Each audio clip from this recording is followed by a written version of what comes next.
Hello, my friend. This is Clyde, talking about walking. While growing up, we had a neighbor, a wife, a mother of 6 children, a wonderful woman.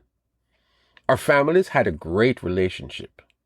This matriarch was affectionately known as Mum. Now that I am recalling the story, I realize we never knew her real name and we never needed to know that name. She was maternal, she was gracious, she was wise, she was caring.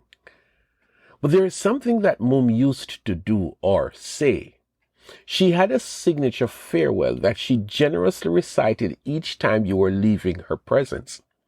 She would say to you, "Walk good, my child." I can still hear her now. Walk good. Back then, it was a nice sounding goodbye, but in retrospect, this loving parting statement was a request, was an instruction, was a prayer.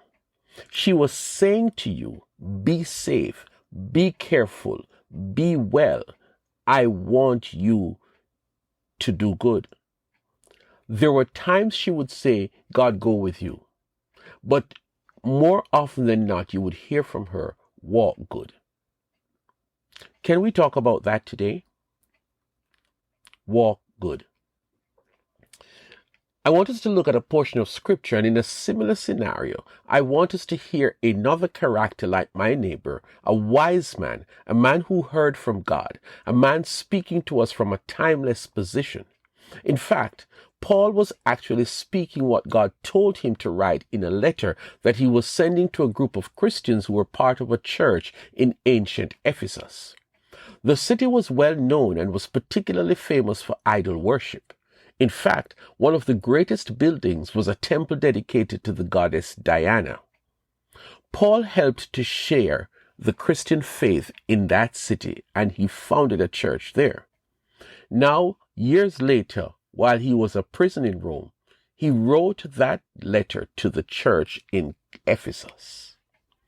Let us hear a portion from Ephesians chapter 4, verses 1 to 3. As a prisoner for the Lord, then, I urge you to live a life worthy of the calling you have received. Be completely humble and gentle. Be patient, bearing with one another in love. Make every effort to keep the unity of the Spirit through the bond of peace. Paul was saying to this group of Christians who lived in a community of idol worshippers, walk good. He referred to himself as a prisoner for the Lord. He was not ashamed of being in prison because of his faith. In fact, he considered it an honor to be put in prison because of his faith. But hear the prisoner speaking to the people who are free. When you read this letter, this is what I want you to pay attention to. You live in a culture of idolatry. That is what you've known all your life. And then you met Jesus. One day you heard the gospel and you gave your life to Jesus. You've become a part of a community of Christians. You're now connected to God, not Diana, not the many gods that you used to serve. Your life has changed and changed forever. And so I want you to hear this. Walk good. You need to live life different from how you used to be before Jesus. This new life that you now have requires you to be different. And I'm saying to you, the difference is not surface deep. The difference is not part-time. The difference is not just an option. The difference is a whole new identity, a difference that is seen in the community. It's a difference that is important in order to survive as a Christian in a wider community of non-Christians. Walk good. As a new Christian, I'm saying to you, as you continue to live in the community where you reside and work and raise your family and shop and do all life's activities, be conscious of the fact that things are different with you now, and you cannot hide the difference, and you cannot compromise the difference. To walk good is to make a conscious decision that I'm going to let my light shine.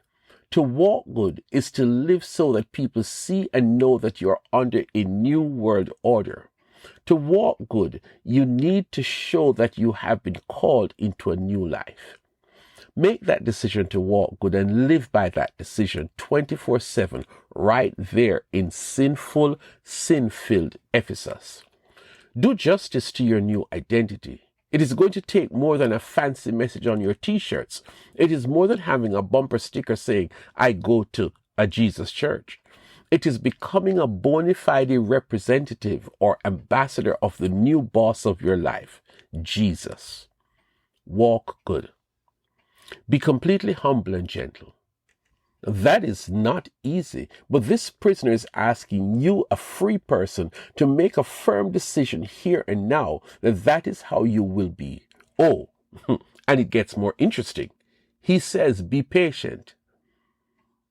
Paul, patience is outdated. It has no relevance to 21st century living. We have no time to waste on any one person or any one thing. Let's go, let's go, let's go. Paul says, be patient in your relationship. Be patient with other Christians who are learning to be Christians just like you. Be patient all the time, because this is a part of walking worthy of your new identity. Then he goes on to say, bearing with one another in love. Paul knows what you guys are dealing with, my friend. God knows the environment in which you live, that it can get toxic, that it can get uncomfortable, that it can get unpleasant. Bear with others in love. Don't be quick to judge as if you have this thing down pat and you have no interest in bearing with others who are struggling. Paul is saying to you, walk good and especially show love to everyone, the good and the less than good. In your interactions, make sure that people feel love coming from you. Make the decision, my friend, that you are going to live a life that is worthy of the calling you have received. As a newbie, walk good in this business of Christianity.